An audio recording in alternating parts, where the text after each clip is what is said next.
Brother and sister, saudara-saudari satu tubuh dalam Kristus, kita lanjut ya ke bagian kedua, Alkitab atau membaca Alkitab sebagai alat uji untuk menguji apakah perkataan yang disampaikan oleh para pemimpin gereja, pemimpin jemaat, gembala gereja, gembala jemaat, dan pemimpin kelompok-kelompok rohani merupakan firman Tuhan. Kita saksikan ya satu video ini, lalu kita akan coba telaah dan nilai apakah itu sesuai dengan firman Tuhan atau tidak. Karena gerejanya kebaktiannya bunyi musik yang gini.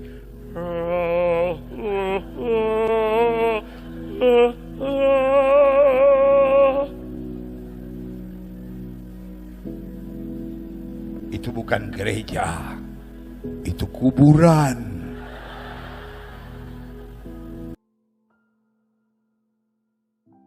Banyak orang yang ada di reform. Oke, jangan kira hatinya di reform. Hatinya lebih tertarik kepada ajaran yang aneh-aneh. Lalu ke reform, dia kira, oh kalau ke reform tuh sepi. Lagunya kayak pemakaman gitu kan. Ingat, semua lagu yang paling menyentuh hati sebetulnya lagu pemakaman. Lagu yang hura-hura hanya senang sebentar, tapi lagu yang dinyanyikan di pemakaman, itu lagu yang sungguh-sungguh menggetarkan setiap hati. Lalu, kalau di gereja reform semuanya lagu pemakaman gitu kan. Kenapa? Karena kurang semangat. Semangat tidak ditentukan oleh irama beatnya. Waktu kita hadir di satu kebaktian, kita mau menyenangkan apa? Menyenangkan kupingkah? Menyenangkan hati yang sudah terbiasakah? Oh, saya sudah biasa. Kalau ikut kebaktian mestinya begini, saya sudah terbiasa. Maka gereja mirip-mirip yang saya terbiasa, itu saya anggap gereja yang sejati. Begitu saya lihat, kok lain. Nadanya kok lain. Maka saya tidak suka. Maka banyak aliran gereja mulai merubah semua. Sampai hari ini, tidak ada yang lolos. Dan reform masih bertahan. Dulu saya dari kecil, saya di Sumatera Utara, tidak pernah saya lihat orang metodis nyanyi angkat tangan. Maka sejak saya lulus SMA, kalau calling suruh saya angkat tangan, ini kayak 200 ton. Dari kecil tidak pernah begini, angkat tangan memuji Tuhan begini, tidak pernah saudara. Sampai SMA lulus tidak pernah seperti ini. Begitu sampai ke Jakarta lihat kebaktian gini-gini angkat tangan. Untuk angkat tangan itu kayak malunya luar biasa. Kok aneh nih, ini sesuatu yang tidak terbiasa. Dulu metodis tidak ada yang pakai band. Sekarang mayoritas hampir semua sudah pakai. Saya pulang ke daerah asal saya, semua sudah pakai. Dulu, enggak boleh. Akhirnya mulai, kita kompromi. Untuk yang kebaktian pagi, yang orang-orang tua kita pakai him. Yang sore anak muda, kita pakai yang agak bebas. Maka yang pagi kayak orang yang sedang menuju kuburan. Pujihu menyelamatkanku. Pujihu lama sekali, nggak selesai. Yang sore, cerai. Wah, bagus ya. Kita adil ya, anak pemuda dapat wadahnya, yang orang tua dapat wadahnya. Ingat, anak muda kelak akan naik menjadi majelis. Maka setelah itu, rubahlah. Mengerikan. Satu persatu mulai dirubah, beat lagu him mulai dirubah. Tidak ada gereja yang lolos. Satu persatu. Mengerikan. Saya tidak kasih contoh banyak lagi. Sekarang reform mungkin suatu saat juga rubah. Kalau hamba-hamba Tuhannya sudah begitu banyak dan yang pegang kendali sudah tidak kuat, maka reform pun kebobolan. Tapi waktu itu mungkin kita sudah mati. Oleh sebab itu anak-anak yang sekarang mesti diturunkan semua prinsip-prinsip ibadah yang sejati. Bukan untuk saya yang enak, tetapi untuk apa saya memuji Tuhan? Nadanya yang enak atau teksnya yang penting. Seluruh kitab Mazmur mayoritas semua itu yang dinyanyikan, itu kalau kita lihat semua adalah teks. Tidak ada not.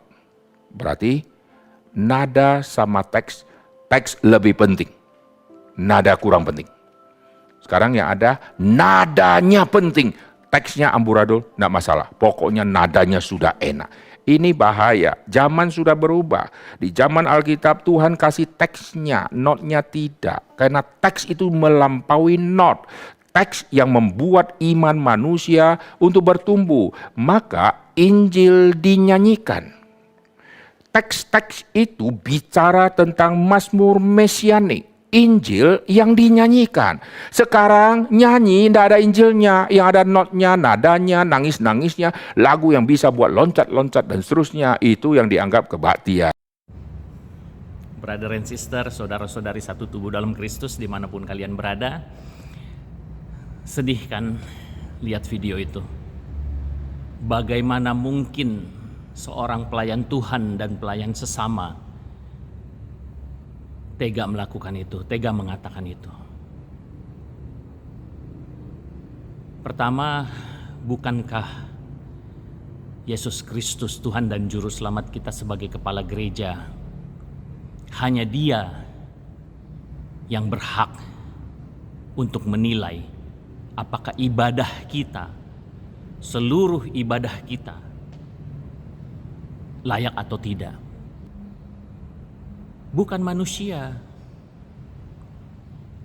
Banyak denominasi gereja, tetapi kita satu tubuh dalam Kristus, memiliki peran, memiliki kemampuan, memiliki kelemahan yang berbeda-beda. Dan yang Tuhan inginkan itu kita saling menopang dalam kasih, hukum yang terbesar. Kita benar-benar tidak tahu apakah ibadah kita itu layak atau tidak di hadapan Tuhan. Yang kita tahu adalah kita tahu isi hati dan pikiran kita. Apakah kita melakukannya dengan sungguh-sungguh, dengan motivasi yang benar, yang mendorong kita melakukan ibadah itu, termasuk bernyanyi. Macam-macam nyanyian jenisnya. Ada nyanyian atau lagu yang menggugah emosi, menggugah pikiran, menggugah hati, sehingga respon kita bisa berjingkrak-jingkrak, berteriak-teriak, mengangkat tangan, mengatakan haleluya puji Tuhan. Atau kita menengadahkan kepala sambil mengangkat tangan ke atas. Atau ada juga lagu yang membuat kita tertunduk, mengeluarkan air mata, menggugah hati, menggugah pikiran, menggugah emosi. Tapi itu seluruhnya adalah hanya ibadah pujian. Tokoh sentralnya tetap Tuhan Yesus. Dan hanya Tuhan Yesus yang berhak untuk mengatakan itu layak apa tidak. Lagi pula, bukan cara kita menyanyikan lagu atau lagu yang kita nyanyikan, kita pilih untuk nyanyikan dalam rangka memuji Tuhan tadi, seperti saya katakan motivasinya hanya hati kita, pikiran kita, hanya Tuhan yang tahu yang memotivasi kita melakukan itu. Bukan itu yang mencerminkan bahwa kita itu lebih kuat imannya, lebih baik imannya. Karena ada saudara kita yang masih makan lunak, ada saudara kita yang sudah makan keras. Ada saudara kita yang lemah, ada yang saudara kita yang kuat. Tetapi Tuhan tidak pernah menganjurkan atau mengajarkan kita menghakimi mereka. Kita perlu menopang mereka. Bukan lagu yang kita nyanyikan itu yang menandakan kita ini orang beriman. Tetapi apa? Buah-buah roh dan kasih. Jangan sedetik setelah meninggalkan gedung gereja, setelah kita menyanyikan lagu yang luar biasa, menggugah hati dan pikiran dan emosi yang meluap-luap, mengangkat tangan, menengadahkan wajah ke langit, kepala ke langit, haleluya puji Tuhan, atau menangis, melipat tangan, menangis terseduh-seduh menyanyikan lagu itu. Sedetik setelah keluar dari gereja, kita kembali menjadi serigala. Karena apa? Karena ibadah kita itu di luar gereja sana. Ibadah kita yang sejati itu di luar gereja sana, yaitu menjadi terang dan garam, menghasilkan buah-buah yang baik, pohon yang baik. Dilihat dari buahnya, buah-buah roh dan kasih yang membuat kita menjadi terang dan garam. Dan itulah salah satu bentuk penginjilan. Jadi brother and sister, hati-hatilah, berhati-hatilah. Itu kenapa kita selalu dalam kerendahan hati memberikan diri kita dipimpin Roh Kudus, agar dalam pikiran, perkataan, perbuatan, sikap dan tingkah laku kita itu sungguh-sungguh selalu tokoh sentralnya adalah Tuhan kita Yesus Kristus yang dipermuliakan, bukan kita. Kita lanjut nanti ya. Yang mau peras jemaat, Tuhan Yesus mengatakan, bait suci hancur karena memanipulasi orang miskin. Demikian gereja saya doakan hancur kalau memanipulasi jemaat yang sudah miskin, suruh beri persembahan supaya pendetanya bisa hidup mewah. Pendeta pakai mobil mewah, pendeta punya rumah mewah, celakalah dia. Nah maka saudara sekalian, ketika Brother and sister, jadi bukan seperti yang diucapkan. Pada saat Tuhan kita Yesus Kristus Juru Selamat kita menyerahkan nyawanya untuk penebusan dosa seluruh umat manusia di kayu salib, pada saat yang bersamaan tirai bait suci terbelah dua. Itu seluruhnya adalah simbol dari perkataan-perkataan Tuhan Yesus sebelum disalibkan, dan dia menepati janjinya, menepati karya penyelamatan itu di atas kayu salib, yang menandakan bahwa sejak kedatangan Allah ke dunia dalam wujud Yesus Kristus, Juru Selamat penebus kita, dan saat Tuhan Yesus mati di kayu salib, yang bangkit pada hari yang ketiga dan naik ke surga, itu merupakan simbol bahwa sejak saat itu komunikasi kita kepada Allah kita, kepada Bapa kita yang di surga, itu menjadi langsung. Dari seluruh ajaran Tuhan Yesus Kristus Juru Selamat kita di dalam Alkitab, dan dari sikap dan ucapan yang menandakan ia adalah kasih di atas kayu salib, di mana ia sebagai Allah yang melakukan karya penyelamatan di atas kayu salib.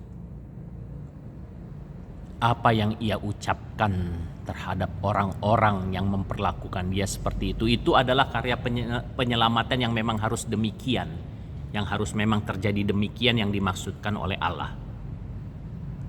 Namun demikian, apa yang diucapkan oleh Yesus Kristus Juru Selamat kita yang adalah Allah di atas kayu salib, ampunilah mereka karena mereka tidak tahu apa yang mereka perbuat.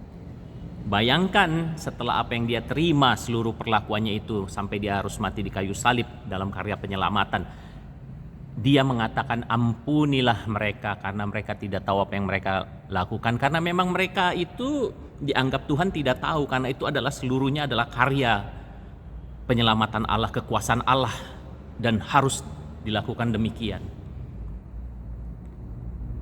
Jadi siapa kita berani-beraninya mengatakan bahwa saya doakan hancur? Tuhan tidak mengingini kematian orang fasik. Banyak contoh di dalam firman Tuhan, seberapa jahatnya pun orang itu menurut ukuran hukum dunia, diselamatkan dan dipakai Tuhan. Tuhan tidak menginginkan kematian orang fasik, melainkan pertobatannya. Bukankah Saulus menjadi contoh ekstrim di dalam firman Tuhan. Seorang pemimpin pembunuh pengikut Tuhan Yesus Kristus justru dipakai Tuhan dengan cara yang amat dahsyat. Jadi sebaiknya sesuai dengan ajaran Tuhan Yesus dan sikap Tuhan Yesus, kita mendoakan agar mereka berubah dan bertobat. Tuhan tidak menginginkan kematian orang fasik, melainkan pertobatan. Itu Allah sendiri yang mengatakan itu. Lalu siapa kita? Saya doakan hancur, saya doakan mati, saya doakan rusak, saya doakan celaka. Nggak ada. Nggak ada itu dalam firman Tuhan. Oleh karena itu berhati-hatilah.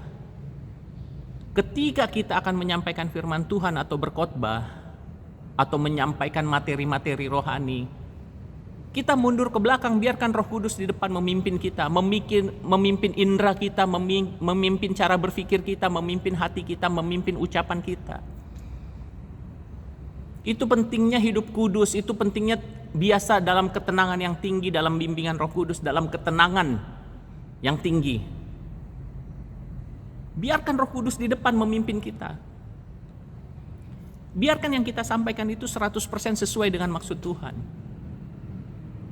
Dan tidak pernah Tuhan kita Yesus Kristus Juru Selamat kita mengatakan bahwa berdoalah kepadaku agar aku melakukan kehendakmu, yaitu menghancurkan mereka. Tidak ada. Jadi berhati-hatilah brother and sister. Kadang kita dalam kondisi yang tidak menyadari bahwa kita sedang disisipi, disusupi, dimanipulasi, ditunggangi oleh si iblis.